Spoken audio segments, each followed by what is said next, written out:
If you look at, if I can bring you to Apple and IBM, Apple started in 1985 in a garage, had a vision of taking on IBM, an international business machine, that's what it stands for.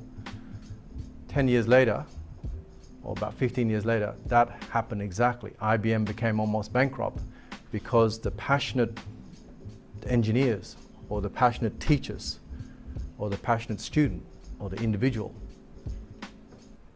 have that courage to actually challenge the status quo.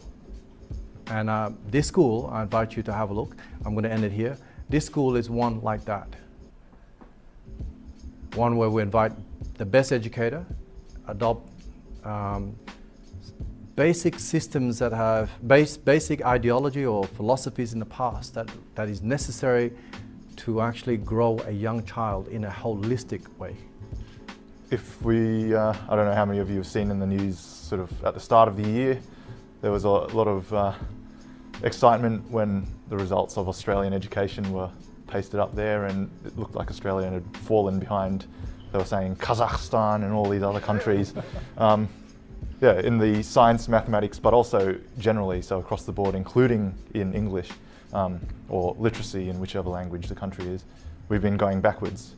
Now, is being the top school in a country whose results are actually behind a small country in Eastern Europe, is being the top school in this country as much of a, as much of a big story as it used to be?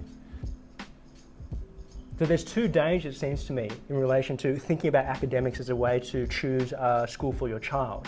Number one is just looking at the average ATAR score of the school.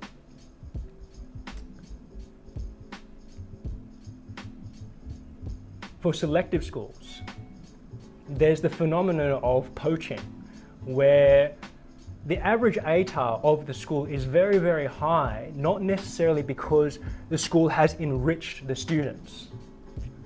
It's because the students were smart to begin with, and they would have done well no matter where they went. And this has been, research has been done on this in many places around the world, and the pattern is very, very clear. In fact, when I was at Sydney University, there was a sociology professor there who did exactly the same research to the law school at Sydney University and found exactly the same thing.